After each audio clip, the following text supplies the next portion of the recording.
As guerras mundiais foram conflitos de larga escala e extremamente perigosos que ocorreram e marcaram a história do nosso planeta.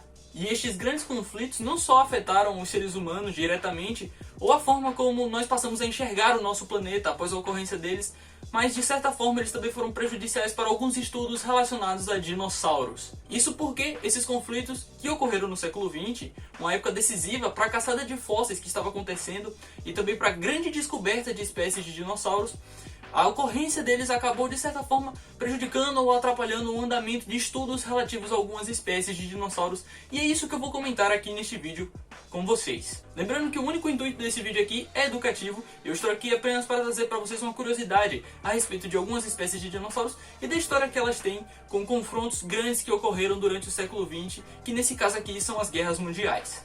E eu vou dar para vocês um breve contexto histórico a respeito de cada um deles em ordem cronológica para ficar mais fácil de entender. Então, das duas guerras mundiais que aconteceram no nosso planeta, é justo começar através da Primeira Guerra Mundial, um confronto que durou de 1914 até 1918. E houve uma mensagem aí.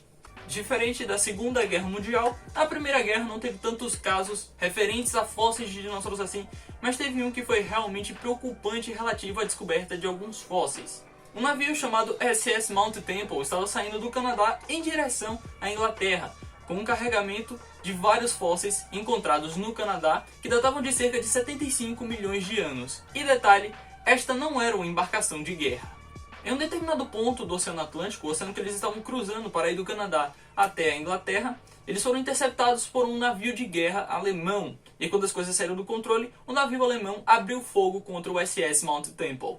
Lembrando que tudo isso ocorreu em 1916 e até agora não temos muitas notícias sobre o que aconteceu com esses fósseis de dinossauros. Nós não sabemos o que estava contido naquela carga por causa de documentos referentes a esse navio que foram encontrados posteriormente. E ainda assim não sabemos se isso que nós descobrimos a respeito do navio era sua carga completa. Por exemplo, hoje se sabe que o navio carregava 4 esqueletos parciais de hadrossaurídeos e um crânio de casmossauro, um ceratopsiano, um gênero aparentado muito próximo do Triceratops, mas que diferente do seu primo, vamos colocar assim, seu primo ceratopsiano, que é o Triceratops, possui um casco maior, mas não maciço. Diferente do casco do Triceratops, que era muito provavelmente usado para defesa contra predadores, no caso do Casmossauro, o seu casco ou escudo ósseo, chamem como quiserem, possuía 2 grandes buracos chamados penestras. Isso impossibilitava que ele fosse uma defesa muito boa contra predadores, já que a maior parte do casco era preenchida somente por carne. Por outro lado, isso tornava esse escudo muito maior e muito mais majestoso, algo que provavelmente era usado para a intimidação dos predadores e não para a defesa. E para não nos limitarmos somente aos dinossauros que esse navio carregava consigo, também havia fósseis de Campsosaurus, um crocodilo, na verdade um réptil muito parecido com um crocodilo, que provavelmente foi contemporâneo desses dinossauros que foram encontrados, e também fósseis e esqueletos de tartarugas pré-históricas. Atualmente sabem mais ou menos onde está a localização desse navio, mas nada foi recuperado dele até o presente momento. Mas acontece que as coisas ainda vão piorar quando nós chegarmos na Segunda Guerra Mundial. Um conflito que durou de 1939 a 1945 e cujo caso principal, o mais conhecido da destruição e obliteração de fósseis de dinossauros, ocorreu justamente durante o período deste conflito aqui. Este caso ocorreu no Museu Paleontológico de Munique, na Alemanha, em 1944. A impressão minha, eu falei Alemanha. Já é do conhecimento do grande público aí que fósseis de espinossauros foram destruídos durante a Segunda Guerra Mundial, e esses fósseis foram destruídos juntamente com boa parte deste museu aqui. Mas a verdade é que esses não eram fósseis quaisquer de espinossauros, mas os fósseis do primeiro esqueleto de espinossauro encontrado na história. Isso mesmo, e vai anotando aí porque esse esqueleto continha maxila, mandíbula, dentes, costelas e vértebras pertencentes ao seu tronco e à sua cauda. Ou seja, dentre esses ossos estavam, sim, os primeiros ossos encontrados referentes a uma vela dorsal de espinossauro de toda a história dos espinossauros.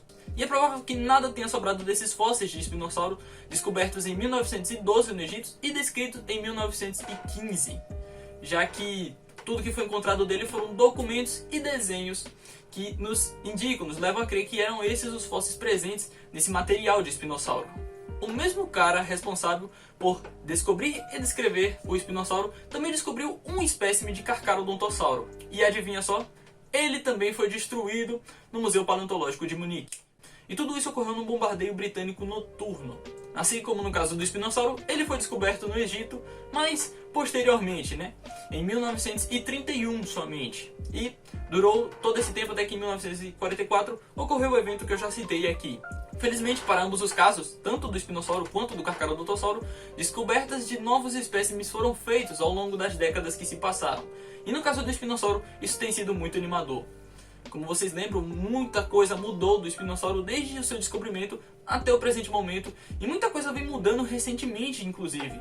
Em 2014, por exemplo, foi descoberto um indivíduo que nos deu uma nova visão, um novo modelo do que seria o espinossauro, principalmente no que se trata a respeito da sua postura, Sem falar que no ano de 2020 saiu um estudo sobre a cauda deste mesmo indivíduo, descrito em 2014. Todo esse tempo passou sendo estudada essa cauda e viram que a cauda estava muito bem preservada, e também nos deu uma nova imagem do que seria o espinossauro, um animal muito mais aproximado da água, um animal com maior afinidade aquática. Já sabia que ele era um animal assim, um espinossaurídeo que se destacava por essa característica, e agora essa característica acabou sendo ampliada. Ela recebeu um upgrade. E mesmo depois de toda essa história relativa a esses fósseis dessa espécie de dinossauro e de outras, como eu venho citando aqui, ainda tem gente que insiste em dizer que essas descobertas são falsas ou são manipuladas e não percebem que tem uma longa história envolvendo esses fósseis. Felizmente, os responsáveis por descobrir este indivíduo de espinossauro que eu citei agora há pouco e a sua cauda tomaram todos os cuidados para garantir que nada pudesse contradizer a sua descoberta. Algo que tentou ser feito durante a sua descrição em 2014 e que agora está sendo corrigido aos poucos, principalmente com a descoberta dessa nova cauda de espinossauro, o que, como eu disse, é realmente muito animador. Mas não para por aí, porque outros dinossauros descobertos pelo Ernest Stromer, o mesmo descobridor do espinossauro e do carcarodotossauro, também foram destruídos neste mesmo evento e neste mesmo museu. Eu acho que esse bombardeio tinha alguma coisa contra os dinossauros desse cara. Além do espinossauro e do carcarodotossauro, outros dois dinossauros foram descobertos por ele no Egito, o egiptossauro e o barrariasauro.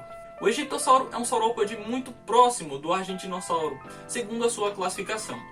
Ele é uma criatura estimada para ter cerca de 15 metros de comprimento e pesar por volta de 7 toneladas. E o pior é que mesmo a quantidade já sendo pequena, a quantidade de ossos desse dinossauro, muito pouco sobrou, ou praticamente tudo foi destruído. Dos ossos que foram descobertos relativos a essa espécie, a maioria pertenciam a ossos da perna do animal. Já no caso do barrariasauro, a coisa pode ser ainda um pouco pior, já que até o presente momento possui-se muito poucos fósseis encontrados a respeito dessa espécie de dinossauro, e ele ainda é um carnívoro muito pouco conhecido. Provavelmente foi contemporâneo dos outros 3 dinossauros que eu citei aqui, que foram destruídos nessa ocasião, mas ainda se sabe muito pouco a respeito deste animal.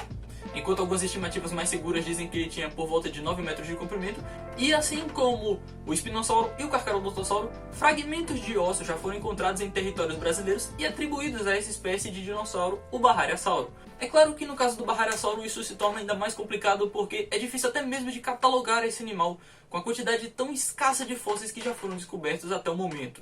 Mas tem até vídeo no canal citando essas 3 espécies e a relação que elas têm com o território brasileiro, sugiro que vocês vejam depois deste vídeo aqui. Agora, um caso que realmente me preocupou quando eu estudei a respeito dele foi o caso dos Kentrossauros do Museu de História Natural de Berlim, que também é na Alemanha. Este foi destruído por um bombardeio americano em 1945. Durante várias décadas do século XX, décadas anteriores à Segunda Guerra Mundial, expedições alemãs foram feitas na Tanzânia e elas foram responsáveis por coletar cerca de 1.200 ossos pertencentes à espécie de dinossauro Kentrossauro.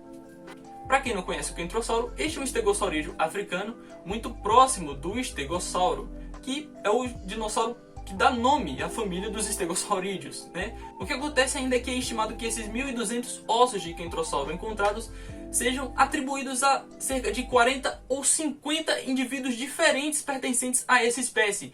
Vocês têm ideia do que é isso? Encontrar em um único local cerca de 40 ou 50 indivíduos de uma única espécie de dinossauro é como uma mina de ouro dos dinossauros. E infelizmente, parte desse acervo foi destruído no ataque ao museu. Felizmente, o que restou ainda está em exposição neste museu, que foi reconstruído, e em um outro instituto alemão.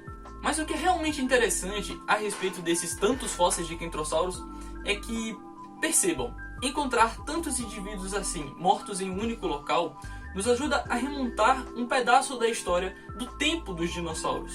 Isso nos leva a crer, por exemplo, que algum evento de mortalidade em massa ocorreu naquele local e foi justamente essa espécie de dinossauro que foi diretamente afetada por este evento. E parte disso poderia ter sido perdida com conflitos como esse que aconteceram. Mas enfim, eu espero que realmente tenha dado para vocês extraírem algum conhecimento ou algo educativo deste vídeo aqui. Esta foi alguma curiosidade que eu resolvi trazer para vocês relativa a dinossauros e a história do nosso planeta. Eu espero que vocês tenham gostado. Clica no gostei se vocês estiverem realmente curtindo esse vídeo aqui. Se inscrevam para mais conteúdos relativos a dinossauros e a vida pré-histórica. E é isso, eu vou ficando por aqui e até a próxima.